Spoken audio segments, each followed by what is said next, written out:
Halo teman-teman, bayangkan jika kalian memiliki sebuah bakat yang dianggap paling lemah tidak berguna justru sebenarnya merupakan bakat langka yang berpotensi menjadi yang terkuat. Setidaknya itulah yang dialami bocah berusia 6 tahun bernama Tangsan dalam animasi berjudul Soulland. Versi live actionnya pernah dibahas di channel ini beberapa bulan yang lalu dan banyak yang request untuk sekalian dibahas juga versi donghuanya yang dikatakan masih jauh lebih seru. Pada awalnya saya menolak karena berpikir pasti akan membosankan karena ya plot ceritanya pasti sama saja. Namun setelah kemarin saya maraton seriesnya yang masih berlanjut, ternyata memang banyak hal menarik yang dibuat berbeda dari versi live actionnya. Baiklah, tanpa berlama-lama kita akan membahas plot ceritanya terlebih dahulu. Tetapi meski series ini sudah dirilis lebih dari 3 tahun yang lalu, saya akan tetap memberi peringatan keras spoiler warning bagi kalian yang belum pernah menontonnya. Jadi ceritanya gini. Diceritakan ratusan tahun silam ada seorang pemuda jenius dan sangat berbakat bernama Tangsan. Di usianya yang masih tergolong muda, ia telah berhasil menguasai berbagai macam teknik bela diri tingkat tinggi, beberapa di antaranya adalah mata iblis ungu dan teknik tangan besi. Namun pada suatu hari ia melanggar hukum sektenya dengan menyelinap ke perpustakaan rahasia dan mempelajari teknik terlarang. Alhasil ketika ia ketahuan, ia pun dikejar habis-habisan oleh para tetua sekte yang ingin membunuhnya.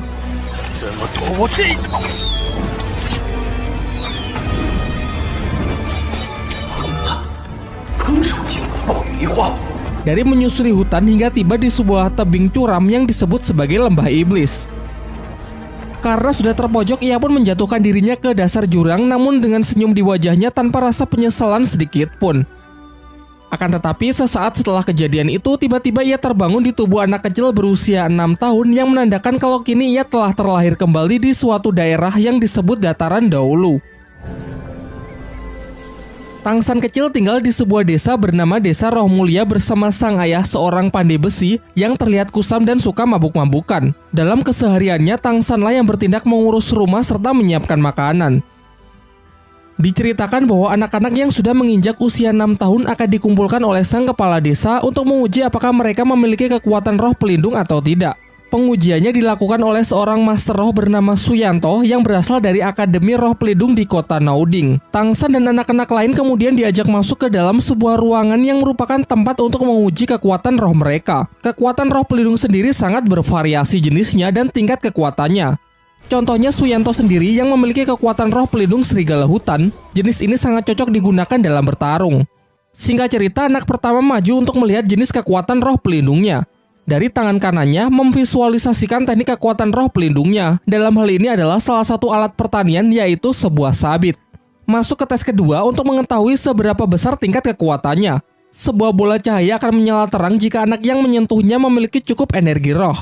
Namun sayangnya anak pertama ini sama sekali tak memiliki energi roh, sehingga ia dinyatakan gagal karena kekuatan roh pelindungnya tersebut tak akan pernah bisa dikembangkan. Dan kabar buruknya, sebagian besar anak-anak di desa ini memiliki kekuatan roh pelindung peralatan pertanian, namun tak ada satupun dari mereka yang memiliki energi roh. Dijelaskan tanpa energi roh, mau berlatih sekeras apapun dan menggunakan metode apapun maka akan sia-sia. Dengan kata lain, mereka tak akan pernah bisa menjadi seorang master roh. Sampai akhirnya kini hanya tersisa Tangsan sebagai anak terakhir yang akan mengikuti tes.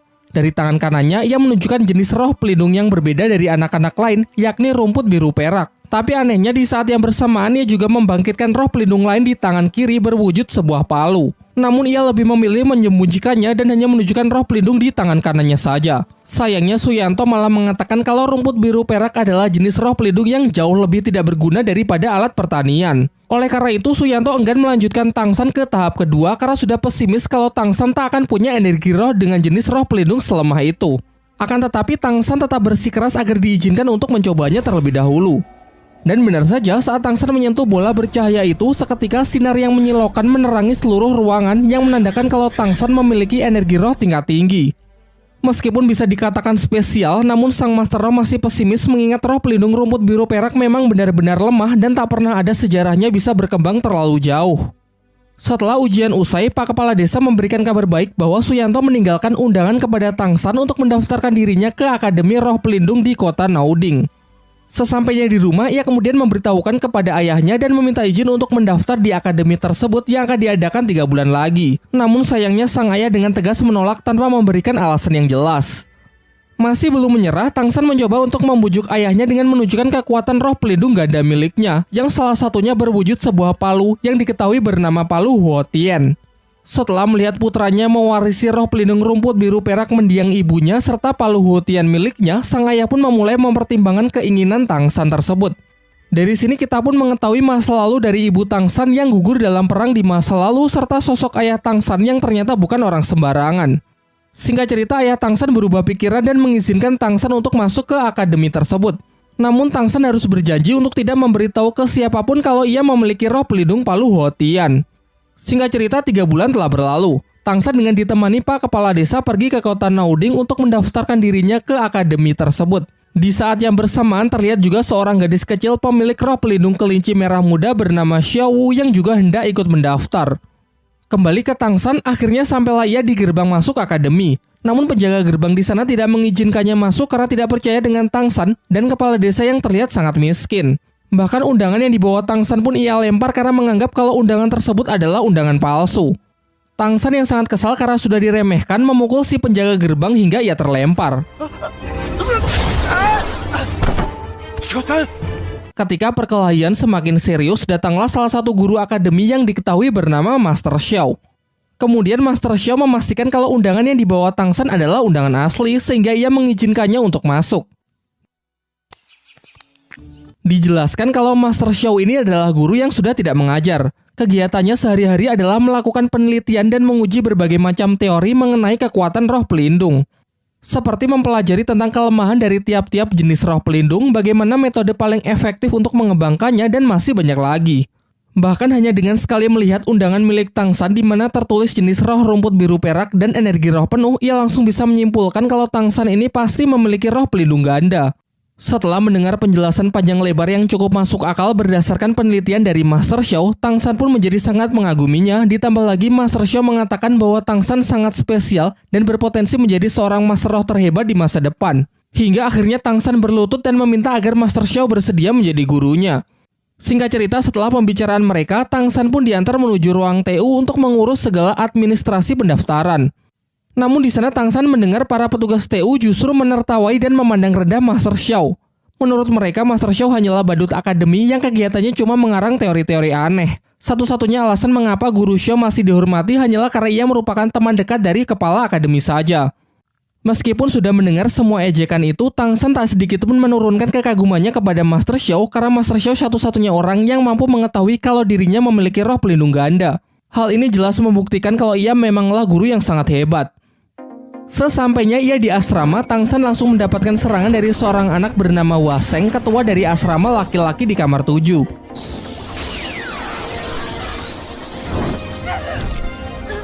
Namun dalam sekejap Tang San dapat mengelak dan mengalahkannya. Hal ini membuat semua anak-anak kagum dan menobatkan Tang San menjadi ketua berikutnya sesuai aturan yang mereka berlakukan. Selang beberapa waktu datanglah Xiao Wu, gadis kelinci yang sempat kita lihat sebelumnya, datang bersama dengan Tang San. Masih dalam rangka memperebutkan siapakah yang lebih pantas menjadi bos sesuai aturan yang berlaku, akhirnya mau tidak mau mereka pun mulai bertarung. Pertarungan mereka pun berjalan sangat sengit. Dengan lincahnya si gadis kelinci bisa mengimbangi kekuatan dan kecepatan Tang San. Ia menggunakan sebuah teknik unik gerakan tubuh yang sangat fleksibel.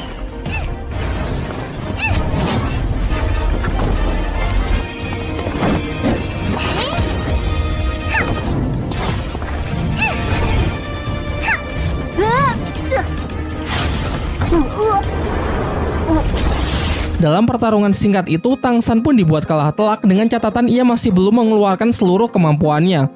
Tetapi itu saja sudah cukup membuatnya sangat terkesan, mengingat teknik unik yang bahkan belum pernah ia lihat di kehidupannya di masa lalu. Dengan kemenangannya ini, Xiao Wu pun menjadi bos baru. Para anak laki-laki secara sukarela menawarkan selimut mereka, namun Xiao Wu malah lebih memilih selimut Tang San yang cukup besar untuk bisa digunakan berdua. Ketika mereka pergi ke kantin, beberapa anak lain mengajak kelompok Waseng. Ternyata di akademi ini beberapa tingkat asrama dibagi berdasarkan status sosial. Adapun anak-anak orang kaya yang mendapatkan tempat VIP seperti hotel. Sedangkan asrama milik Waseng hanyalah asrama biasa untuk anak-anak miskin. Xiao Wu yang kesal sempat ingin memulai keributan, namun beruntung berhasil dicegah oleh Tang San. Keesokan harinya, secara pribadi Tang San menemui Master Xiao untuk menunjukkan roh pelindung palu Huotien di tangan kirinya. Setelah merasa kalau energi roh Tang San sudah cukup untuk bisa naik level, Master Xiao pun mengajak Tang San untuk berburu cincin roh besok.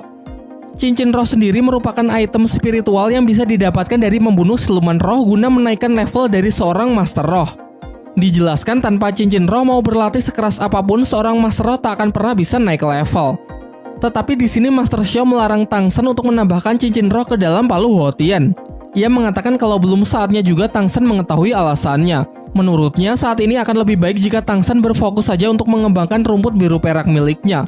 Ia kembali menjelaskan mengenai tipe-tipe kekuatan roh pelindung yang bisa dikembangkan. Misalnya saja tipe binatang roh yang sangat cocok menjadi seorang fighter dalam pertarungan secara langsung. Selain itu juga ada tipe alat roh yang sebagian besar berperan sebagai support. Meski tak jarang juga berbagai peralatan dikembangkan untuk bisa dijadikan senjata yang mematikan. Sementara untuk Tang San sendiri, Master Xiao lebih menyarankannya menjadi tipe pengontrol. Ia bisa mengembangkan sifat lentur dan fleksibilitas rumput biru peraknya menjadi sebuah perangkap yang bisa mendukung tim dalam sebuah pertempuran. Tetapi yang perlu diingat dalam memilih siluman roh juga tak boleh sembarangan, karena harus ada kecocokan dengan jenis roh pelindungnya. Tercatat ada beberapa kasus penolakan dari penyatuan cincin roh yang berakibat pada gagalnya naik level. Singkat cerita, besoknya mereka pergi ke hutan berburu, suatu wilayah di mana banyak siluman roh yang berkeliaran secara bebas. Dalam perjalanan, Master Xiao memberikan sebuah sabuk yang berguna untuk menampung barang-barang bawaan secara praktis. Lalu ia menjelaskan mengenai klasifikasi siluman roh yang bisa dibedakan berdasarkan umurnya. Ada yang berumur ratusan tahun, ribuan tahun, puluhan ribu tahun, dan seterusnya. Semakin tua umurnya, maka akan semakin kuat pula siluman roh tersebut. Dan tentunya semakin kuat seekor siluman roh, maka akan semakin sulit pula untuk ditaklukkan. Sehingga tak jarang banyak Master Roh yang membentuk sebuah tim hanya demi mengalahkan seekor siluman roh saja. Namun yang perlu diingat lagi bahwa seorang Master Roh pemula dengan level rendah, tubuhnya tak akan mampu menampung cincin roh yang terlalu kuat. Dan jika tetap memaksakan diri, maka ia bisa mati. Setelah memasuki wilayah hutan berburu, di sana terdapat banyak orang yang mencari anggota tim untuk diajak bekerja sama berburu siluman roh. Namun Master Xiao menyarankan agar tidak mempercayai siapapun di tempat seperti ini, apalagi dengan orang yang baru dikenal. Lagi pula sebuah tim haruslah memiliki chemistry yang sangat baik dengan kekuatan yang saling melengkapi, bukannya sembarang tim yang dibentuk sehari jadi. Hutan berburu merupakan suatu tempat yang sangat dijaga ketat, sehingga jika ingin masuk harus memiliki ID card sebagai tanda kalau mereka memiliki izin untuk berburu. ID card sendiri memiliki 6 tingkatan yang ditunjukkan secara jelas dari simbol-simbol yang terukir. Simbol-simbol tersebut mewakili ke-6 Master Roh legendaris. Tentu semakin tinggi tingkatan ID card-nya, maka akan semakin banyak pula wilayah hutan yang bisa mereka akses. Dijelaskan kalau ID card tertinggi hanyalah dimiliki oleh Master Roh dengan gelar tertinggi yang disebut gelar Dou Luo. Sesampainya di dalam, mereka pun mulai melakukan pencarian. Master Xiao mengeluarkan roh pelindungnya yang berbentuk hewan mutasi bernama Liu Shenpao. Kemampuannya adalah memiliki penciuman yang sangat tajam dan dapat melancarkan serangan kentut halilintar. Dijelaskan juga bahwa roh pelindung terkadang juga mampu melakukan mutasi, sayangnya dalam kasus Master Xiao, roh pelindungnya justru bermutasi menjadi lebih lemah. Hal inilah yang membuatnya mentok berada di level 30 dan membuatnya sering menjadi bahan ejekan oleh orang-orang di akademi. Mereka berdua lalu melanjutkan perjalanannya untuk lebih jauh masuk ke dalam hutan. Sempat bertemu dengan siluman roh kucing muda berumur 10 tahun, namun belum cocok jika digabungkan dengan roh pelindung milik Tang San. Selanjutnya ada siluman roh tanaman bambu. Kulitnya sangat keras sehingga sangat baik sebagai skill pertahanan. Meskipun lumayan cocok, namun masih bukan yang terbaik untuk rumput biru perak milik Tang San. Ia menyarankan agar Tang San memilih siluman roh beracun dan memiliki pertahanan yang sangat tinggi. Perburuan mereka pun berlangsung hingga larut malam. Sekelompok siluman serigala yang lapar mengincar mereka, beruntung dapat diatasi oleh kentut halilintar dari Liu Shenpao.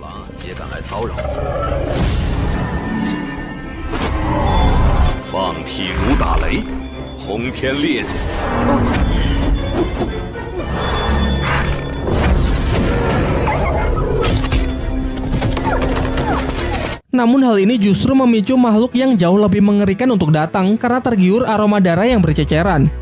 Makhluk tersebut adalah siluman roh yang memiliki wujud ular mendrik beracun berusia 400 tahun, juga merupakan jenis siluman roh dengan racun yang paling mematikan. Walaupun mungkin sangat cocok untuk Tang San, namun Master Xiao mengajaknya untuk melarikan diri karena menghadapi makhluk tersebut dinilai terlalu berbahaya. Liu Shenpao yang mencoba mengalihkan perhatian pun tak luput dari amukan ular beracun tersebut. Hingga saat sudah tergigit, Master Xiao bergegas untuk menariknya kembali. Sadar bahwa mereka tak akan punya kesempatan untuk kabur, Tang San pun memilih untuk menghadapinya. 局。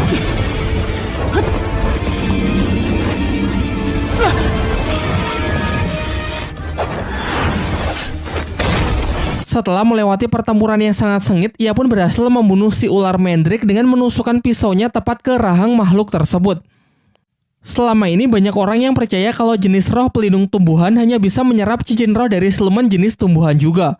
Namun berdasarkan penelitian Master Xiao, ia berteori kalau hal itu tidak sepenuhnya benar. Teori-teori yang anti-mainstream inilah yang membuatnya dijuluki sebagai badut dan menjadi bahan olok-olokan. Tetapi Tang San sangat percaya dengannya dan memutuskan untuk membuktikan kebenaran dari teori gurunya tersebut. Mulailah ia melakukan proses penyerapan yang berlangsung cukup lama. Sampai akhirnya penyerapan pun berhasil sehingga kini rumput biru peraknya telah berkembang menjadi rumput beracun.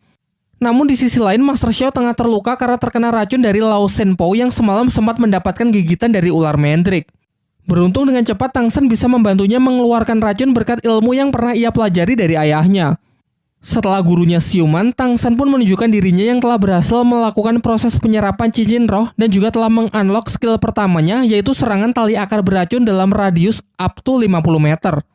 Setelah kembali ke akademi, Master Xiao yang merasa pemulihannya akan memakan waktu cukup lama sehingga untuk sementara tak bisa melatih Tang San, memberikan sebuah buku yang berisi berbagai macam penelitiannya mengenai cara paling efektif untuk mengembangkan kekuatan roh pelindung. Selain itu, ia juga menyuruh Tang San pergi ke gedung cabang Akademi Master Roh untuk mendaftarkan dirinya sebagai Master Roh Cilik. Dengan begitu, ia juga akan mendapatkan tunjangan setiap bulannya. Sesampainya di gedung cabang, ia bertemu dengan kakek Matthew dan juga bertemu kembali dengan Suyanto. Kemudian kakek Matthew mengajak Tang San masuk ke sebuah ruangan untuk mengetes kelayakan Tang San. Hasil tes tersebut sangat mengejutkannya karena mengungkapkan kalau Tang San menggunakan siluman roh ular Mandrake sebagai cincin roh pertamanya. Padahal jenis roh pelindungnya adalah jenis tumbuhan rumput biru perak. Tang San lalu mengatakan bahwa gurunya adalah Master Xiao. Kakek Matthew pun kembali terkejut karena hal ini membuktikan kalau teori-teori yang selama ini dianggap aneh sudah terbukti benar. Dalam perjalanan kembali ke akademi, Tang San melihat orang-orang pandai besi sedang melakukan pekerjaannya yang membuat dirinya tertarik untuk bergabung.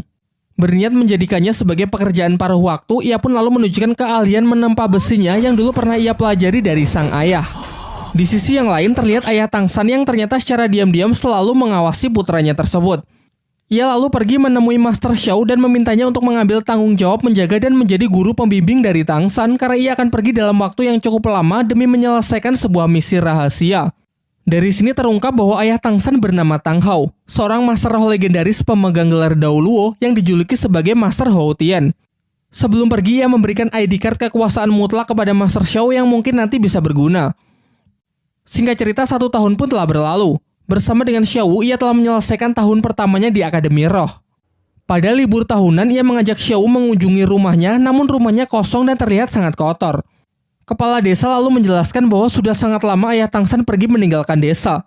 Ia menitipkan selembar surat yang berisi kalau ayahnya akan pergi dalam waktu yang sangat lama untuk mengemban suatu misi yang selama ini tertunda. Ia berjanji jika nanti Tang San sudah berhasil menjadi Master Roh yang terhebat, maka pasti mereka akan bertemu kembali. Tang San pun menjadi sangat sedih karena kini ia merasa sudah tidak punya siapa-siapa lagi. Bernasib sama menjadi sebatang kara, ia lalu meminta Xiao bersedia menjadi adiknya dan berjanji akan selalu melindunginya. Setelah itu, ia juga bertekad akan menjadi Master Roh yang paling kuat demi membuat bangga dan membuktikannya kepada sang ayah. Berlatar waktu 5 tahun pasca Tang San berpisah dengan sang ayah bersama adik angkatnya Xiao, kini Tang San remaja telah lulus dari Akademi Naoding sehingga perlu mendaftar ke akademi yang memiliki jenjang lebih tinggi. Begitu banyak pilihan akademi yang bisa mereka masuki, namun Master Xiao menyarankan agar mereka bergabung dengan sebuah akademi bernama Akademi Sri Lanka. Di tengah perjalanan mereka memutuskan untuk singgah di sebuah hotel yang ternyata cuma tersisa 1 kamar. Sebelum Tang San dan Xiao sempat check-in, seorang pria playboy datang dan menyela ingin mendahului Tang San mengambil kamar terakhir tersebut. Diketahui pria ini bernama Dai Mubai. Tang San yang tidak terima karena merasa telah pesan terlebih dahulu membuat suasana semakin memanas dan akhirnya terjadilah pertarungan untuk memperebutkan kamar tersebut.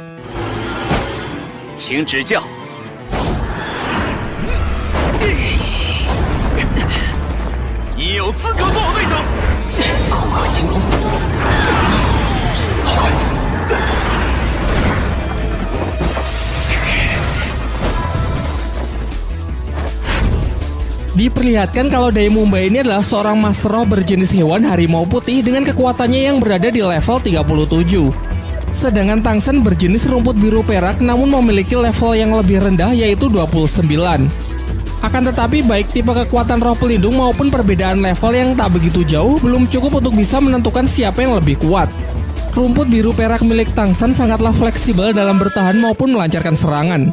Namun Dai Mumbai terlihat lebih gesit karena selain berdamage tinggi, energi roh yang ia lepaskan juga membentuk perisai yang melindunginya dari serangan Tangsan dan cakarnya sangat efektif untuk memotong rumput biru perak. Ketika Dai Mumbai lengah, Tangsan berhasil menangkapnya dan mulai menyebarkan racun.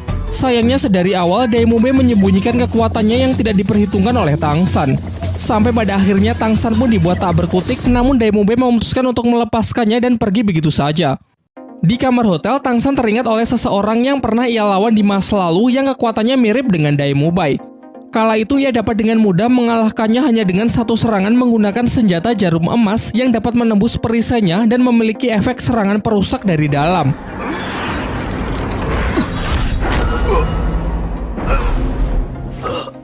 Besoknya Tangsan mengajak Xiao berkeliling untuk mencari material dari senjata rahasianya. Sampailah mereka ke sebuah toko barang antik dan di sana Tangsan melihat bongkahan batu yang istimewa. Si pemilik toko pada awalnya mempermainkan Tangsan dengan memberikan harga yang sangat mahal. Namun setelah ia tahu kalau Tangsan adalah murid dari Master Xiao dengan melihat sabuk hitam yang Tangsan kenakan, ia pun bersedia memberikan batu tersebut secara cuma-cuma. Sekembalinya ke kamar hotel, Tangsan lalu menghancurkan batu tersebut dan membentuknya menjadi beberapa jarum emas lalu menunjukkan sebuah teknik mematikan persis seperti ingatan dari masa lalunya. 我还是没明白，蜷缩起来会有什么效果？ Singkat cerita, bersama Xiao ia telah sampai di tempat pendaftaran Akademi Sri Lanka. Di sana banyak para pendaftar yang tidak diterima karena pemilik akademi hanya menerima orang dengan level kekuatan di atas 21 atau yang ia sebut dengan istilah pemilik kekuatan monster. Diperlihatkan Dai Mumbai yang ternyata merupakan murid senior di Akademi Sri Lanka. Ia menunjukkan kekuatannya yang seketika membuat para pendaftar menjadi pesimis. Tak lama setelah itu datanglah seorang gadis bernama Ning Rongrong yang langsung diterima karena ia telah mencapai level 26 dan berasal dari klan ternama yakni klan Cahaya Kibau. Sebuah klan yang dikatakan memiliki jenis roh pelindung tipe support terkuat di dunia dahulu. Sampai giliran Tangsan dan Xiao, mereka juga diterima dan lolos di tahap pertama setelah menunjukkan kalau mereka telah mencapai level 29.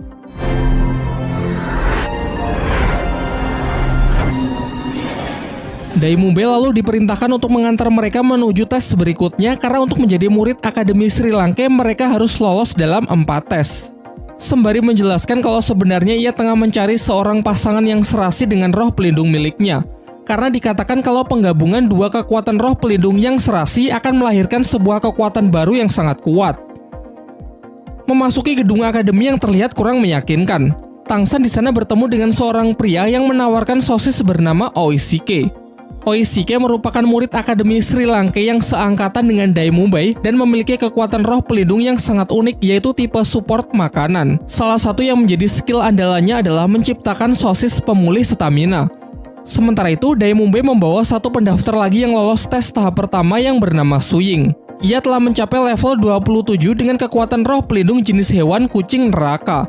Singkat cerita, diajaklah mereka berempat untuk mengikuti tes terakhir karena kekuatan mereka berempat yang dinilai sudah sangat kuat sehingga tak perlu mengikuti tes kedua dan tes ketiga. Dalam perjalanan, Dai Mumbai menjelaskan bahwa Akademi Sri Lanka berdiri secara independen tanpa terikat dengan kerajaan manapun.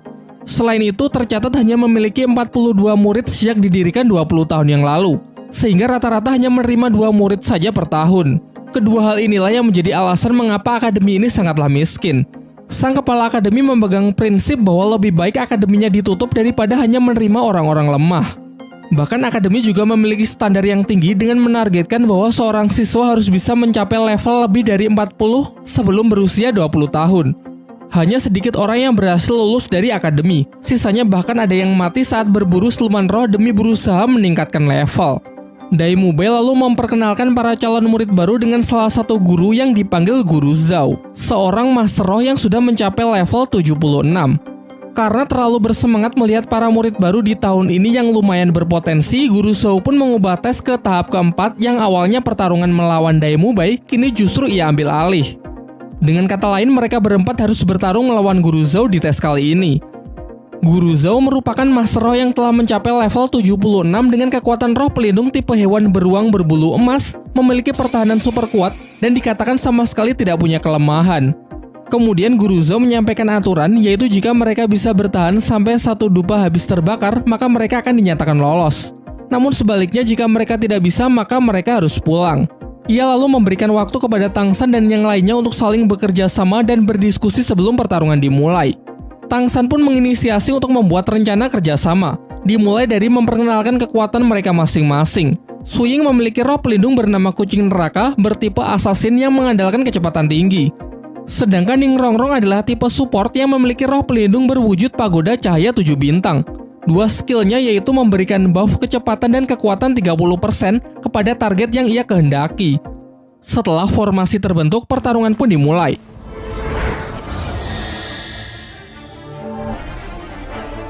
Sebagai tipe support, Ning Rongrong nyaris menjadi target pertama. Beruntung dengan tali akarnya, Tang San berhasil membantunya.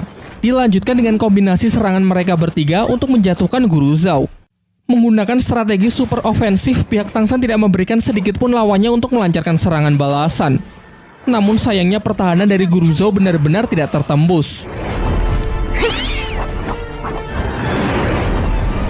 Lanjut ke pola serangan kedua, kali ini mereka mendapatkan buff dari Ning Rongrong untuk menggempur Guru Zhou dengan serangan berkecepatan tinggi. Sejauh ini serangan-serangan mereka masih belum berarti apa-apa bagi Guru Zhou. Bahkan parahnya sejauh ini Guru Zhou sama sekali belum menggunakan kekuatan roh pelindungnya.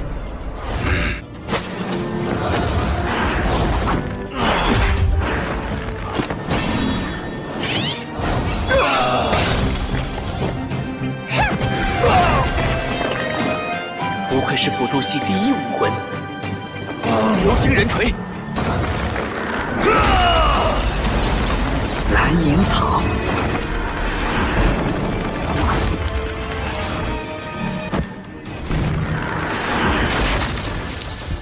，Fatality. Sampai ketika Tang San berhasil mendesaknya menggunakan penjara tali akar beracun, akhirnya memaksa Guru Zhou untuk serius. Ia pun menunjukkan kekuatan roh pelindungnya yang sontak membuat keadaan menjadi berbalik. Pihak Tang San yang sudah mengeluarkan seluruh tenaganya kini benar-benar tak sanggup lagi berdiri. Akan tetapi saat melihat Shou terluka akibat melindunginya, ia merasa telah menjadi kakak yang tidak berguna. Lantas ia pun emosi dan mencoba melawan seorang diri dengan menggabungkan teknik mata rahasia, telapak tangan besi dengan kemampuan rumput biru peraknya.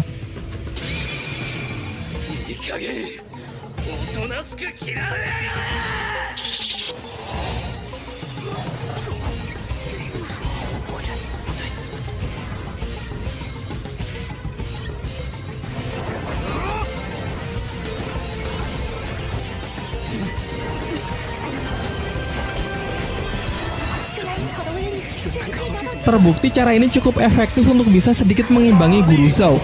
Tetapi Guru Zhou kembali mengamuk dengan melepaskan skill cincin roh keempatnya yang berumur puluhan ribu tahun.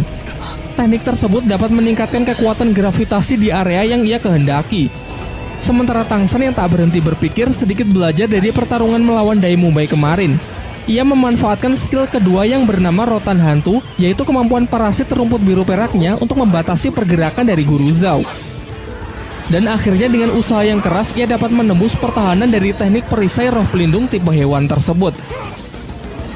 Guru Zhou yang mulai kewalahan menggunakan skill dari cincin roh kelimanya, yaitu gravitasi super kuat Black Hole.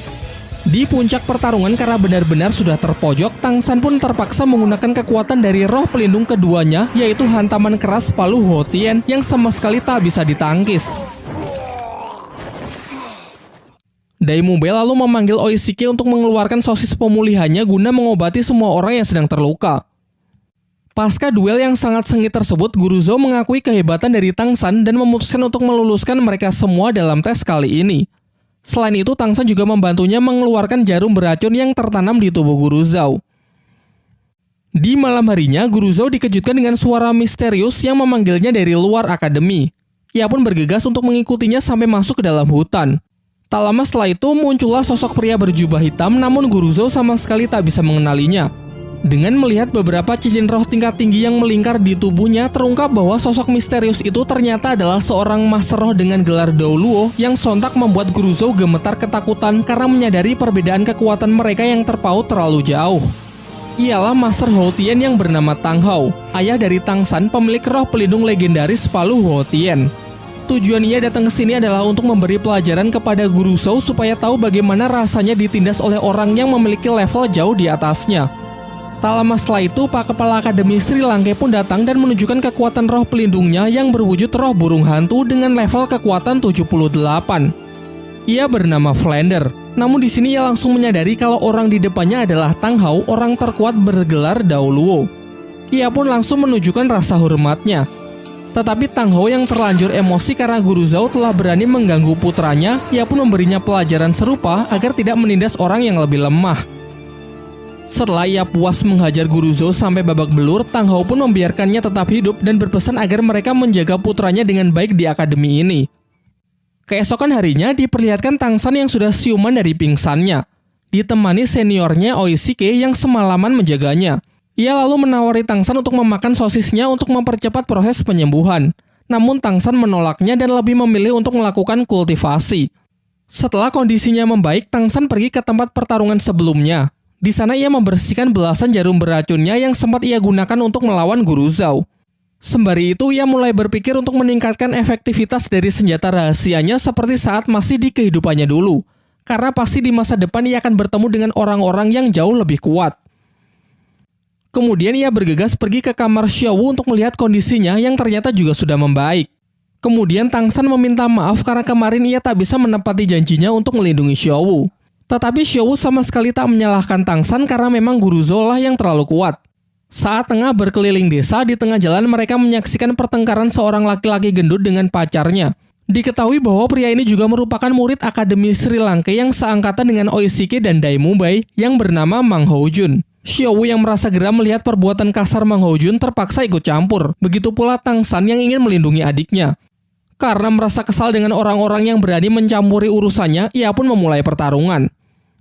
Mang Houjun ini memiliki level yang setara dengan Tang San, dengan kekuatan roh pelindung jenis hewan yang sangat istimewa, yaitu kekuatan Phoenix Api. Berdasarkan apa yang telah diajarkan oleh Master Xiao, hewan jenis Phoenix termasuk jajaran hewan terkuat yang memiliki serangan yang sangat bagus. Skill pertamanya adalah roh Phoenix berwujud ayam merah yang terlihat imut, namun ledakannya memiliki daya hancur yang lumayan besar.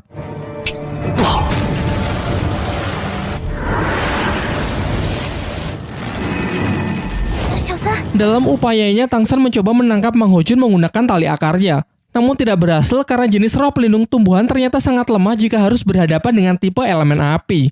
Sampai akhirnya mengandalkan kelincahan dan paras imutnya membuat Mang Houjun lengah sehingga Xiaowu berhasil mendaratkan pukulannya kepada Mang Houjun.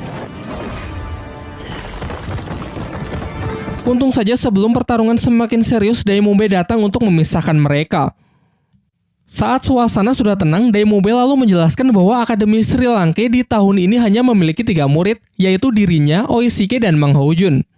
Kemudian ia juga menjelaskan kalau kekuatan roh pelindung milik Mang Houjun mengalami mutasi. Dari yang awalnya hanya burung biasa, bermutasi menjadi Phoenix Api dengan kekuatan elemen api yang sangat kuat. Namun bisa dikatakan kalau mutasi tersebut tidaklah sempurna karena memiliki efek samping, yaitu akan membuatnya cepat emosi dan kehilangan kendali atas dirinya sendiri. Saat hal itu terjadi, ia bisa membakar apapun yang berada di dekatnya. Singkat cerita, semua murid, baik senior maupun para murid baru dikumpulkan untuk bertemu Kepala Akademi Sri Lanka yang bernama Flander, yang juga merupakan pendiri dari akademi ini. Dalam sambutannya, ia mengucapkan selamat kepada para murid baru yang mulai sekarang akan menjadi bagian dari Akademi Sri Lanka. Kemudian ia memerintahkan Oishike dan Ning Rongrong untuk berlari mengelilingi desa sebanyak 20 putaran. Sementara Dai Mubai dan Mang Houjun ditugaskan untuk menyampaikan segala aturan akademi kepada para murid baru. Namun sebelum itu, Flander mengajak Tang San bicara 4 mata untuk menanyakan bagaimanakah kabar dari Master Xiao. Lalu Tang San memberikan surat dari Master Xiao yang dititipkan kepadanya sebelum berangkat. Entah apa isi surat tersebut, yang pasti hal itu membuat Flander merasa sangat gembira. Sementara itu, kita diperlihatkan kerajaan klan Qibao yang juga merupakan tempat asal dari Ning Rongrong. Terlihat di sana ada ayah Ning Rongrong yang bernama Feng Zi. tengah mendapatkan laporan dari seorang pendekar pedang bernama Jiansu mengenai Ning Rongrong yang telah melarikan diri dan memilih bergabung dengan Akademi Sri Lanka. Sang ayah cukup merasa lega setelah tahu bahwa Akademi Sri Lanka adalah akademi yang cukup baik. Namun Jiansu yang merupakan paman dari Ning Rongrong merasa sedikit cemas dan ingin memastikannya sendiri. Kembali ke Akademi Sri Lanka, semua murid kembali dikumpulkan termasuk Ning Rongrong dan Oishike yang telah menyelesaikan lari 20 putarannya. Di sini Flander menanyakan kepada mereka apakah mereka berdua telah menyelesaikan tugas yang ia berikan. Dengan ekspresi ragu, Oishike pun mengiyakan pertanyaan tersebut. Namun Flander tahu kalau Oishike telah berbohong dengan mencoba melindungi Ning Rongrong. Ternyata ia sendiri diam-diam telah mengawasi mereka. Oishike memang telah menyelesaikan 20 putarannya. Namun Ning Rongrong baru 1 putaran malah pergi jalan-jalan ke kota untuk makan-makan. Hal ini jelas membuat Flander sangat marah karena Ning Rongrong telah melanggar peraturan akademi di hari pertamanya. Ia kemudian memberinya 2 pilihan. Ingin pergi dari akademi atau meminta maaf dan berjanji tak akan mengulanginya lagi. Akan tetapi dengan nada yang angkuh, Ning Rongrong malah mengatakan bahwa Akademi Sri Lanka hanyalah akademi kecil dan Flander bukanlah siapa-siapa. Menurutnya dengan statusnya sebagai anggota klan Cahaya Kibau, ialah yang terkuat di antara murid-murid lain. Kemudian Flander kembali mempertegas bahwa Dai Mumbai, Mang Hojun, Suying, Xiao, dan Tangsan masih jauh lebih kuat darinya dari segi kekuatan tempur. Sementara Oishike terlahir dengan bakat yang luar biasa dengan roh pelindung tipe support yang sangat istimewa. Mendengar hal itu membuat Ning Rongrong menangis dan berlari meninggalkan mereka. Flander kemudian menyuruh Oishike untuk pergi menenangkan Ning Rongrong karena tujuan ia sebenarnya hanya untuk memberinya pelajaran tanpa ada maksud untuk mengusirnya. Singkat cerita, pada malam harinya, sebagai latihan pertama para murid diajak pergi ke kota untuk mengikuti sebuah turnamen. Turnamen tersebut adalah sebuah ajang pertarungan para master roh yang mungkin memiliki level di atas mereka. Sebuah latihan yang sangat bagus untuk memberikan pengalaman bertarung yang sesungguhnya. Dalam arena pertarungan, 1 kemenangan akan memberikan 1 poin, 1 kekalahan pengurangan 1 poin, dan jika berhasil mengumpulkan 100 poin, maka baru akan mendapatkan lencana tembaga. Flander berpesan agar para siswa mendapatkan minimal lencana perak sebelum kelulusan akademi. Kemudian ia memerintahkan Dai Mumbai untuk mengantar mereka melakukan pendaftaran. Dai Mumbai menambahkan bahwa terdapat 8 lencana dari yang terendah sampai yang tertinggi, yaitu lencana besi, lencana tembaga, lencana perak, lencana emas, lencana ungu, lencana permata, lencana rubi, dan lencana berlian. Pada awalnya Xiao menganggap mudah tantangan tersebut karena lencana perak hanya berada di urutan ketiga. Namun Dai Mumbai membantah hal tersebut karena sejak dulu saat ia masih berada di level 29 sampai sekarang, tercatat ia hanya menang sebanyak 29 kali dan kalah 27 kali. Jadi selama ini ia hanya berhasil mengumpulkan total 2 poin saja. Di tempat ini banyak jenis pertarungan yang bisa dipilih, seperti pertarungan 1 lawan 1, 2 lawan 2, maupun 3 lawan 3. Selain mendaftar dalam pertarungan 1 lawan 1, bersama Xiao, Tangsan membentuk tim 2 orang untuk mengikuti pertarungan 2 lawan 2. Singkat cerita, setelah mendaftar, Xiao menjadi yang pertama kali maju melawan seorang pria besar berotot yang sepertinya sangat kuat. Jelas pada awalnya dengan tubuhnya yang mungil, semua penonton meremehkannya. Namun Xiao di luar dugaan ternyata dengan mudah bisa mengalahkan lawannya tersebut.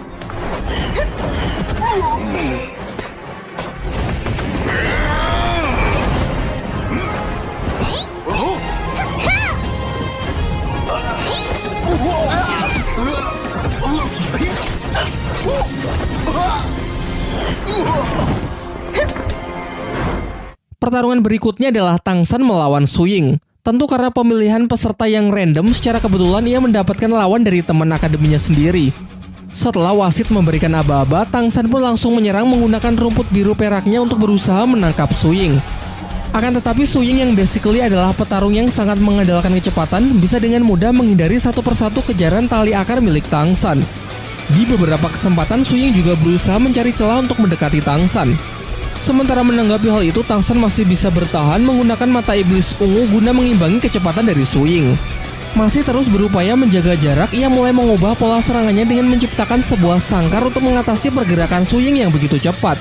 Sayangnya Suying tak memperhitungkan bahwa ini bukan sekedar sangkar yang digunakan untuk membatasinya, melainkan upaya Tangsan untuk memperluas jangkauan serangan agar ia bisa melancarkan serangan dari udara. Alhasil Suying pun tak cukup kuat untuk bisa meloloskan diri sehingga Tangsanlah yang keluar sebagai pemenangnya. Pertarungan selanjutnya adalah pertarungan 2 lawan 2 antara tim Wusan, Xiao Tangsan melawan tim Besi Darah, yaitu 2 pria bersaudara dengan masing-masing senjata palu besar. Dengan chemistry yang bagus, Xiao maju sebagai penyerang sementara Tang San bertugas melindunginya dan berusaha mengontrol jalannya pertarungan. Namun jelas tak semudah itu. Menurut Tang San, serangan palu mereka mirip dengan miliknya, hanya saja tidak lebih kuat tetapi pergerakan ayunannya yang jauh lebih cepat, yang bahkan tak sanggup ia tahan menggunakan rumput biru peraknya.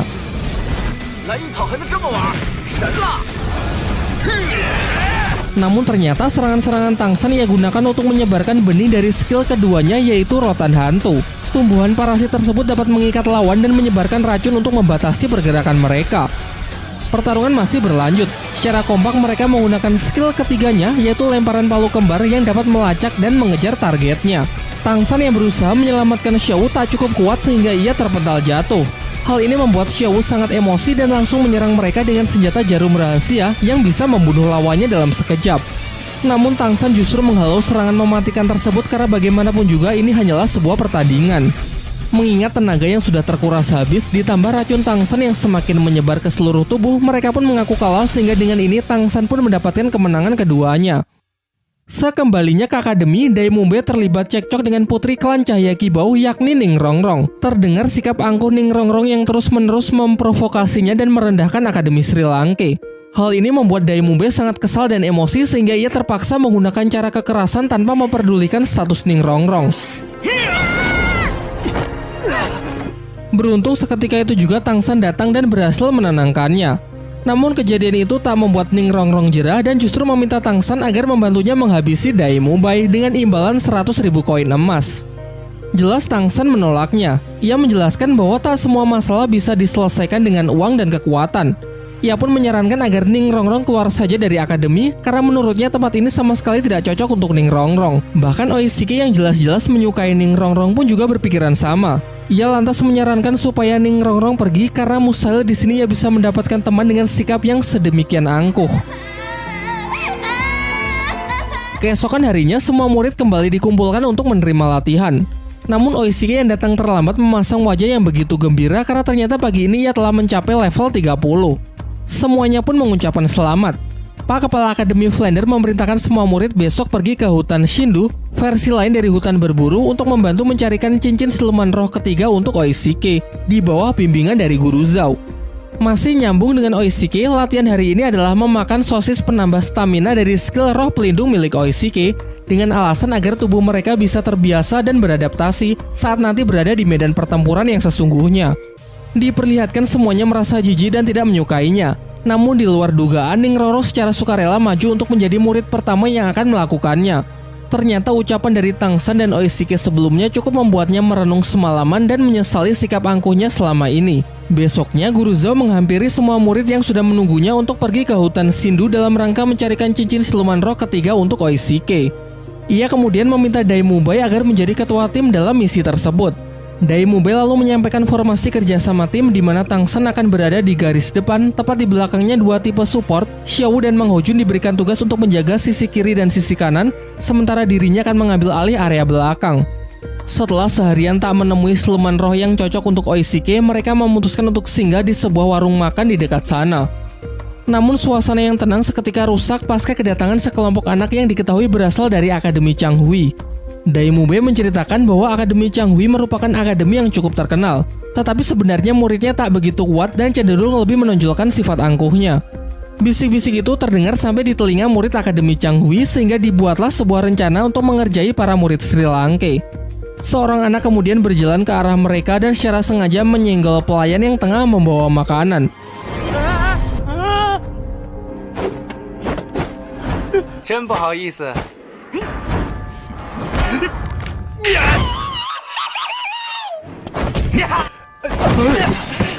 Menyaksikan hal itu, semua murid pun dibuat emosi dan menanyakan mereka ini sebenarnya berasal dari akademi mana. Namun Dai Mumbe justru meledek mereka dengan mengatakan bahwa kalian tidak layak untuk mengetahuinya. Jelas hal itu membuat mereka semakin marah dan serentak maju untuk menyerang. Sementara pihak Dai Mumbe cukup Xiao sajalah yang turun tangan memberi pelajaran mereka semua.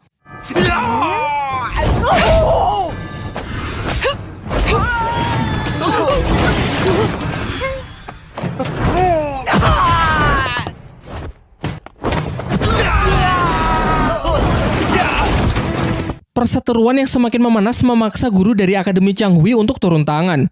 Dia adalah seorang master roh pemilik kekuatan roh pelindung jenis hewan penyu hitam yang telah mencapai level 50. Ia kemudian menanyakan di manakah guru mereka. Namun pihak Sri Lanka kembali meledeknya dengan mengatakan kalau ia juga tak layak untuk mengetahui hal itu. Dan jika mau bertarung mereka saja sudah lebih dari cukup. Sampai ketika mereka nyaris bentrok, pemilik restoran pun meminta jika mereka ingin berkelahi maka jangan dilakukan di dalam warungnya. Sebelum keluar, Tang San menyusun sebuah strategi karena pasti tak akan mudah menghadapi Master Roh yang sudah berada di level 50. Menurutnya jenis roh pelindung penyu hitam adalah jenis kekuatan dengan durability yang sangat tinggi namun tidak memiliki damage yang besar. Singkat cerita, pertarungan mereka pun dimulai yang dimeriahkan oleh sorakan para murid Akademi Changhui. Serangan pertama dimulai dari skill pukulan gelombang udara dari Dai Mubai, disertai tembakan api Mang Hojun di sisi kanan dan didukung oleh rumput biru perak milik Tang San untuk membatasi pergerakan lawannya.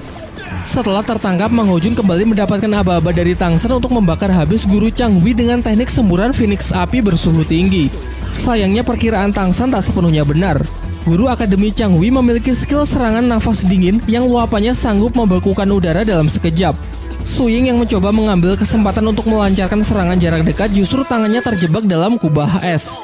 Beruntung dengan refleks Dai Mubai segera mendekat untuk menghancurkan kubah tersebut. Dilanjutkan dengan Tang San yang kembali berusaha mengikat lawan, dikombinasikan dengan api Mang Hojun.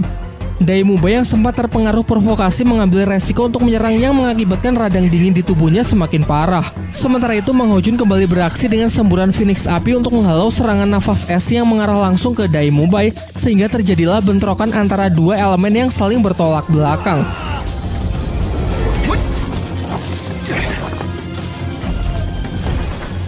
Saat pertarungan telah mencapai puncaknya, Guru Zhao datang menyela dan menyuruh semua siswanya agar segera kembali ke penginapan. Namun guru Akademi Changhui yang masih tak terima meminta para murid Sri Lanka untuk meminta maaf karena telah merendahkan akademinya. Akan tetapi Guru Zhao mengatakan bahwa tak perlu ada yang meminta maaf. Ia malah mempertegas bahwa Akademi Changhui memanglah akademi yang cukup terkenal, namun keangkuhannya hanya bisa menindas orang-orang yang lebih lemah saja. Pertarungan pun kembali dilanjutkan dengan Guru Zhao yang menggantikan para murid Akademi Sri Lanka.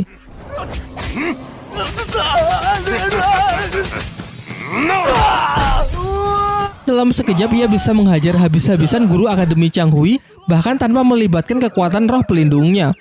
Setelah pertarungan itu, Guru Zhao kembali menemui para muridnya dan mengatakan bahwa nanti ia akan memberikan latihan spesial untuk menghadapi sampah seperti itu. Di pagi harinya, di bawah bimbingan dari Guru Zhao, para murid Akademi Sri Lanka diajak jauh masuk ke dalam hutan Sindhu. Ia menjelaskan bahwa hutan Sindhu berbeda dari hutan-hutan yang dipelihara oleh kebanyakan kerajaan karena hutan ini masih sangat liar dan siluman-siluman roh yang ada juga sangatlah buas. Ia menyarankan kepada semuanya agar tetap berada di dekatnya dan tidak mengusik siluman roh tanpa perintahnya jika tidak ingin mati sia-sia, terutama Oishike dan Ning Rongrong. Ketika Dai Mubai memimpin dan membukakan jalan, Tang San menyarankan agar tak sembarangan membunuh siluman roh muda agar ekosistem tetap terjaga. Di samping itu, bau darah yang ditinggalkan bisa memicu kedatangan siluman roh yang jauh lebih kuat. Setelah cukup lama mencari, mereka akhirnya merasakan hawa keberadaan dari seekor siluman roh yang cukup kuat. Su Ying pun diperintahkan untuk memeriksanya dan berhasil mendapati seekor siluman roh berjenis burung terbang berusia 1500 tahun yang akan sangat cocok digunakan sebagai cincin roh ketiga Oishike. Lantas mereka pun bekerja sama untuk memburu makhluk tersebut. Berdasarkan analisis Tang San, siluman ini tak memiliki serangan fisik yang terlalu kuat. Ia hanya mengandalkan kecepatan tinggi untuk menangkap mangsa lalu melilitnya. Cara paling efektif untuk memburunya adalah dengan menekannya menggunakan Phoenix api Mang Hojun, sementara yang lain bersiap untuk menutup jalan agar siluman tidak bisa melarikan diri. Guru Zhao lalu menyerahkan tim di bawah kepemimpinan Tang San karena luasnya pengetahuan mengenai kekuatan dan kelemahan siluman roh. Perburuan berlangsung cukup sengit. Su Ying dan Dai Mubai yang diperkuat dengan skill Ning Rongrong berhasil menekan siluman roh tersebut. Siluman yang ingin melarikan diri melalui jalur udara pun juga berhasil dicegah oleh Tang San menggunakan sangkar tumbuhan yang sangat besar. Namun saat Oishike hendak mengeksekusinya, ular itu melepaskan serangan yang beruntung berhasil dibelokkan oleh Tang San. Setelah jatuh ke darat, langsung disambut oleh sambaran api Mang Hojun dilanjutkan dengan serangan beruntun dari Guru Zhao yang mampu melumpuhkannya.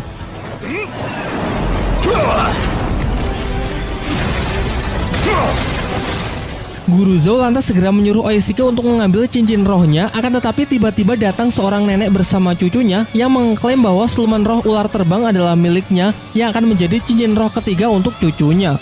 Hal itu karena ialah yang pertama kali menemukannya, dibuktikan dengan serangan tongkat yang ia goreskan ke perut siluman tersebut. Menanggapi hal itu, Guru Zhou tidak bertindak gegabah karena nenek itu merupakan salah satu senior Master Roh yang bernama Cao Tianxiang. Di dunia persilatan ia merupakan Master Roh yang sangat disegani. Bersama pasangannya yakni bangsawan naga Mengsu, mereka menjadi duo maut terkuat yang dikatakan mampu menandingi seorang Master Roh bergelar Dou Luo. Walaupun begitu, Guru Zhou masih bersikeras untuk menolak memberikan siluman roh tersebut. Ia beralasan meski Cao Tianxiang yang menemukannya terlebih dahulu, namun ialah yang berhasil menangkapnya. Sampai akhirnya diputuskan untuk menggunakan hukum Master Roh guna menyelesaikan permasalahan ini. Hukum itu menyatakan bahwa sesama Master Roh harus saling bertarung demi memperebutkan siluman roh, sehingga Oishike ditantang untuk menghadapi cucunya yang bernama Meng Yiran, Master Roh level 30. Namun Guru Zhou menolak mengingat muridnya merupakan Master Roh bertipe support. Mendengar hal itu, tiba-tiba dari belakang Tang San maju dan menyatakan bahwa ia bersedia mewakili Oishike untuk bertarung melawan Yiran. Sang nenek pun sepakat karena mengetahui kalau Tang San masih berada satu level lebih rendah dari cucunya, terlebih lagi roh pelindungnya hanyalah rumput biru perak. Singkat cerita, pertarungan pun dimulai. Diremehkan di awal menjadi keuntungan bagi Tang San untuk bisa melancarkan serangan kejutan.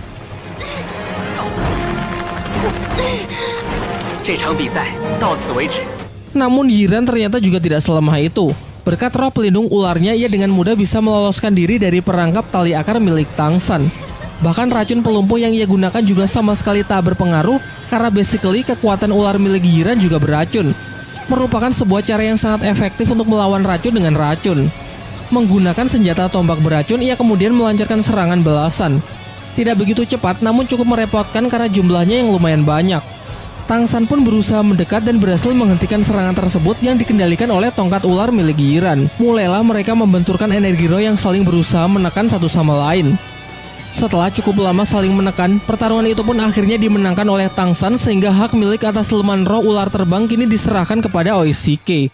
Oishike lalu segera mengeksekusi siluman roh tersebut dan mulai proses kultivasi untuk mendapatkan cincin roh ketiganya. Di sisi lain, Tang San yang kehabisan tenaga pasca pertarungannya dengan Yiran juga berkultivasi untuk memulihkan kekuatannya.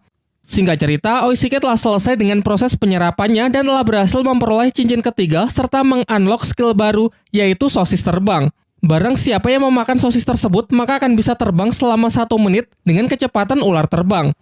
Ketika Guru Zhou ingin mengajak semuanya untuk kembali ke akademi, tiba-tiba Tang San yang sudah tersadar menyela dan mengatakan kalau kini ia juga telah berhasil mencapai level 30, sehingga sekarang ia juga ingin mencari siluman roh untuk dijadikan cincin ketiganya. Mendengar hal itu, Guru Zhou yang terlihat senang setuju lalu mengajak semuanya untuk mencari tempat yang aman untuk beristirahat terlebih dahulu. Di malam harinya saat tengah beristirahat, mereka membicarakan mengenai siluman roh yang selalu diburu oleh manusia. Guru Zhou mengatakan kalau sekarang semakin sulit mencari cincin roh, padahal dulu di pinggiran hutan saja banyak terdapat siluman roh berusia ribuan tahun.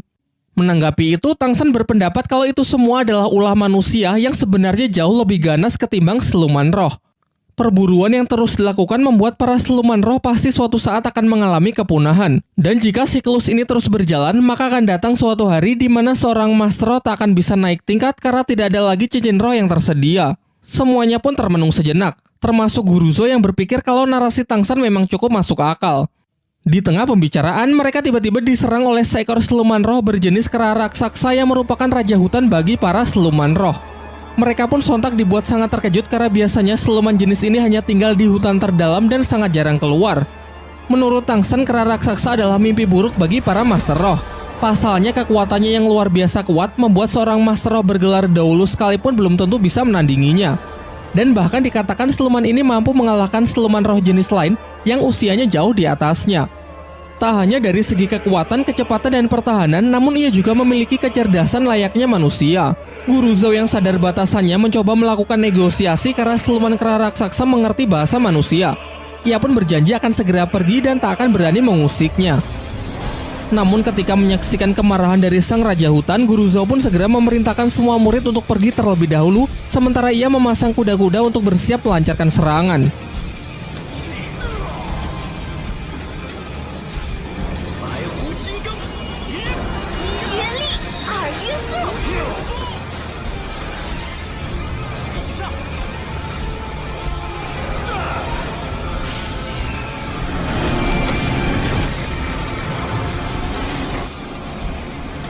Hingga saat amukannya menghempaskan mereka semua, menjadikan kesempatan yang bagus untuk bisa melarikan diri. Namun naasnya Xiao berhasil ditangkap oleh siluman tersebut.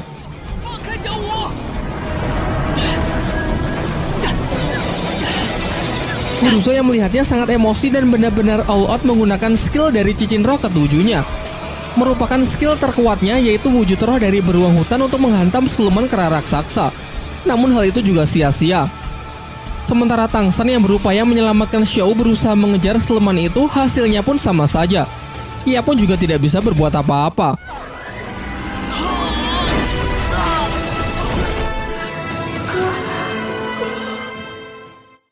Dengan rasa kecewa yang amat mendalam, mereka semua pun beristirahat untuk memulihkan kondisi pasca insiden tersebut. Guruzo lalu menyampaikan permintaan maafnya karena tidak bisa menjaga Xiao. Namun menurut Tangsan ini semua adalah salahnya karena sebagai kakak ia tak bisa menepati janjinya untuk selalu melindungi Xiao. Ia yang masih belum menyerah meminta sosis terbang dari Oishike untuk mengejar Xiao meskipun sebenarnya kondisi Tangsan sekarang tidak memungkinkan lagi. Usahanya tersebut didukung oleh Ning Rongrong yang memberi buff kekuatan dari skill roh pelindungnya. Guruzo yang awalnya dikira marah justru meminta Oishike untuk memberikan sosis terbang kepada yang lain dan menginisiasi untuk segera menyusul guna membantu Tangsan. Sementara itu nasib Xiao yang dibawa kabur oleh siluman kera raksasa ternyata tak seburuk apa yang dipikirkan guru dan teman-temannya. Ternyata mereka berdua sudah saling mengenal satu sama lain. Xiao memanggilnya dengan nama Erming. Langsung saya sampaikan spoiler di sini ya. Xiao ini sebenarnya bukanlah manusia, melainkan jelmaan dari siluman roh berusia ratusan ribu tahun yang telah berevolusi menjadi manusia. Ia kemudian meminta Erming untuk menjaganya sejenak karena ia akan melakukan kultivasi untuk mendapatkan cincin roh ketiganya. Berkat statusnya sebagai mantan siluman roh, Xiao memiliki kemampuan untuk menyerap cincin roh siluman tanpa harus membunuh mereka.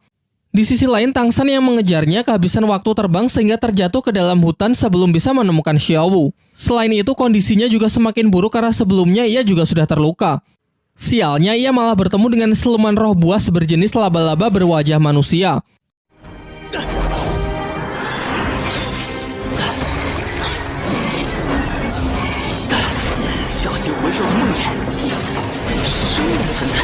Tangsan pun dibuat sangat kewalahan, karena baik dari kekuatan, kecepatan maupun pertahanan dari siluman tersebut sangatlah kuat. Ditambah lagi makhluk ini memiliki racun yang sangat mematikan. Di tengah pertarungan tersebut, Tangsan teringat ucapan dari Master Xiao bahwa siluman laba-laba berwajah manusia merupakan jenis siluman roh yang akan sangat cocok untuk Tangsan. Namun akan sangat berbahaya mengingat kekuatan serta racun yang mematikan yang dimilikinya.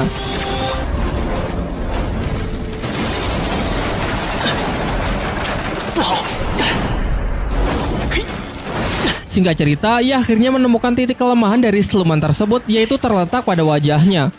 Ketika Tangsan telah berhasil menangkapnya dan nyaris melakukan finishing, kepalanya terasa sangat pusing dan kesadarannya justru kembali ke kehidupan masa lalunya saat masih berada di Sekte Tang. Di sana ia bertemu kembali dengan para tetua sekte yang mengatakan kalau Tangsan telah berhasil diselamatkan dari jurang lembah neraka. Namun Tangsan sendiri seakan hilang ingatan dan tak dapat mengingat apapun dari kehidupan barunya di Akademi Sri Lanka. Sampai ketika ia bertemu dengan salah seorang murid sekte, pikirannya ke-trigger membuat ia bisa kembali mengingat semuanya.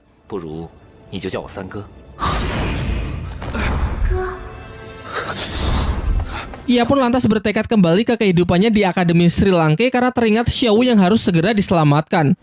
Dan benar saja, saat membuka mata dirinya terikat oleh jaring laba-laba dan terkena racun yang memberikan efek halusinasi sesuai dengan apa yang tertinggal di dalam ingatan targetnya. Tangsan pun kembali melakukan perlawanan dan akhirnya berhasil melepaskan diri dari ikatan jaring laba-laba tersebut. Karena benar-benar sudah terdesak, ia tak punya pilihan lain selain menggunakan kekuatan roh pelindung di tangan kirinya, yaitu Palu Houtian untuk menghantam keras makhluk jahanam tersebut. Sampai akhirnya setelah berusaha keras, ia dapat membuka pertahanan si laba-laba lalu segera mengeksekusinya. Sebelum memulai proses penyerapan, Tangsan beristirahat sejenak untuk mengeluarkan racun yang semakin menyebar ke seluruh tubuhnya. Namun tiba-tiba ia dikejutkan oleh kedatangan beberapa orang yang ternyata mereka adalah pasangan ular naga Mengsu bersama cucunya Meng Yiran. Secara kebetulan lagi ternyata siluman laba-laba itu adalah incaran cincin roh ketiga untuk Meng Yiran. Mereka pun jelas sangat marah karena Tangsan telah menggagalkan perburuan siluman roh untuk cucunya sebanyak 2 kali. Namun di sisi lain Mengsu juga sangat terkejut setelah tahu bahwa Tangsan sanggup membunuh siluman laba-laba itu seorang diri. Kemudian Tangsan menyampaikan pembelaannya bahwa ia juga terpaksa membunuhnya. Tadi ia hanya berusaha membela diri karena tiba-tiba siluman itu menyerangnya. Mengsu yang tak memperdulikan alasan Tangsan memberinya pilihan yang sulit, yaitu jika Tangsan bersedia bergabung dengan keluarganya, maka ia akan membiarkan Tangsan tetap hidup dan mempersilakannya untuk menyerap cincin roh dari siluman laba-laba tersebut. Namun Tangsan dengan tegas menolak tawaran itu. Pasalnya, seseorang yang telah bergabung dengan suatu keluarga maka harus mengabdikan seumur hidupnya untuk keluarga tersebut. Sementara dirinya adalah tipe orang yang lebih suka bebas tanpa terikat oleh pihak manapun. Diperlihatkan secara diam-diam Tangsan bersiap dengan busurnya untuk berencana menyandera Yiran, karena mustahil ia bisa menang melawan dua orang legend di hadapannya. Merasa tawarannya tak dihargai, Meng Su pun semakin murka. Ia lalu memberi kesempatan terakhir untuk Tangsan untuk menebus kesalahannya yang telah 2 kali mengagalkan kenaikan tingkat dari cucunya.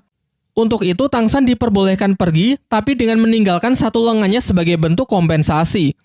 Masih mencoba bernegosiasi, Tangsan mengatakan akan bersedia bergabung dengan keluarga mereka, namun dengan satu syarat, yaitu mereka harus membantunya mengalahkan seekor siluman roh yang telah menculik Xiaowu. Awalnya mereka mengentengkan syarat itu karena mudah baginya kalau hanya membunuh satu siluman saja.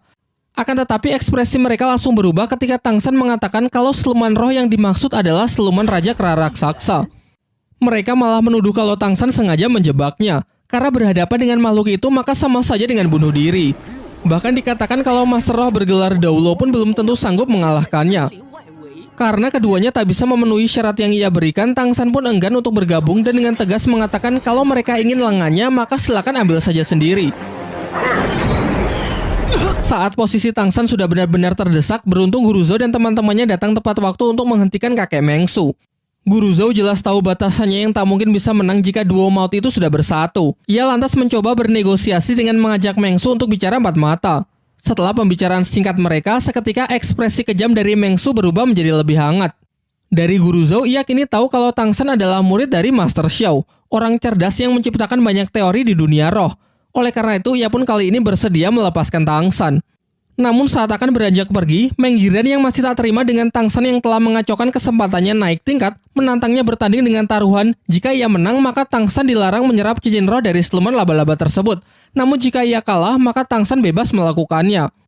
Tangsan pun menyetujuinya. Tapi sebelum mulai, Oishike menyela dengan mengatakan bahwa taruhan tersebut kurang adil karena tidak ada sesuatu milik Meng Yiran yang dipertaruhkan. Maka dari itu, ia menambahkan kesepakatan konyol, yaitu jika Meng Yiran kalah, ia harus bersedia memberikan sebuah ciuman. Singkat cerita, karena keduanya telah sepakat, pertandingan pun bisa segera dimulai. Meng Yiran menjelaskan bahwa pertandingannya adalah melemparkan beberapa pisau untuk mengenai daun yang berjatuhan. Pemenang ditentukan dengan membandingkan banyaknya jumlah daun yang bisa mereka tangkap. Diperlihatkan dengan cepat Meng Yiran melemparkan pisau-pisaunya secara akurat sehingga setiap pisaunya berhasil menangkap satu daun tanpa ada yang miss.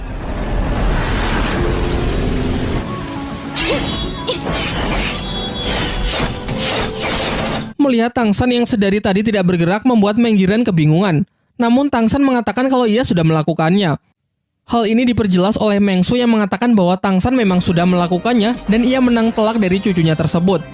Meng Yiran yang belum bisa percaya lalu mengeceknya sendiri. Dan benar saja, semua pisau Tangsan tertancap sempurna dengan 10 daun masing-masing di setiap pisau. Sangat jauh dari Yiran yang hanya 1 daun per pisau. Bahkan hebatnya Tangsan melemparkan pisau dengan posisi membelakangi pohon tanpa menggunakan mata dan hanya mengandalkan insting yang telah ia latih sejak kecil. Kemudian Meng Su mengungkapkan kekagumannya kepada Tangsan karena memiliki kemampuan yang ia sendiri bahkan belum tentu bisa melakukannya. Kemudian Tangsan menghampiri Yiran yang nampak sedih karena telah kalah 2 kali. Tangsan mencoba menenangkannya dengan mengatakan kalau jelas saja ia bisa menang, pasalnya ia telah berlatih menggunakan senjata rahasia selama lebih dari 9 tahun. Ia lalu menunjukkan senjata rahasianya yang jauh lebih kecil namun memiliki keuntungan lebih ringan sehingga sangat praktis digunakan sebagai senjata yang mematikan. Ia juga bersedia mengajari Meng Yiran dengan menjelaskan sedikit mengenai tekniknya yang ia sebut pelacak suara. Bukan melihat dengan mata, melainkan menggunakan indera pendengaran yang bisa merasakan setiap gerakan bahkan tanpa ada titik buta. Setelah pembicaraan itu, tiba-tiba Meng Yiran mencium Tangsan karena bagaimanapun juga ia telah kalah taruhan. Semuanya pun dibuat tercengang menyaksikan fenomena itu. Dan setelah itu, ia bersama kakek neneknya pun segera pergi dari tempat tersebut. Setelah kepergian mereka, Tangsan segera meminta sosis pemulihan dari Oishike agar ia bisa segera memulai proses penyerapan mengingat Xiaowu yang juga harus segera diselamatkan. Proses penyerapan Tangsan nampaknya begitu berat. Terlihat melalui gejolak energi luar biasa kuat yang dapat dirasakan oleh Guru Zhou. Di waktu yang bersamaan, kita diperlihatkan Master Xiao yang mendapatkan selembar surat undangan dari Flander, kepala Akademi Sri Lanka. Sementara di sisi lain kita diperlihatkan scene dari Tang Hao, ayah dari Tang San, berpamitan dengan sebuah tempat yang dipenuhi oleh tanaman rumput biru perak untuk pergi menyelesaikan misinya di sebuah tempat yang ia sebut sebagai Balai Roh Pelindung. Di kesempatan berikutnya akan lebih diperjelas mengenai asal-usul Tang Hao muda beserta istrinya yang berjuang melawan Balai Roh Pelindung. Serta mungkin juga akan diperjelas mengenai kehidupan Tang San di universe yang berbeda karena masih sangat minim informasi yang bisa kita dapat sejauh ini. Baiklah, mungkin itu saja yang bisa saya bahas di kesempatan kali ini. Kalau kalian punya pendapat lain atau detail yang saya lewatkan, silakan menulisnya di kolom komentar ya.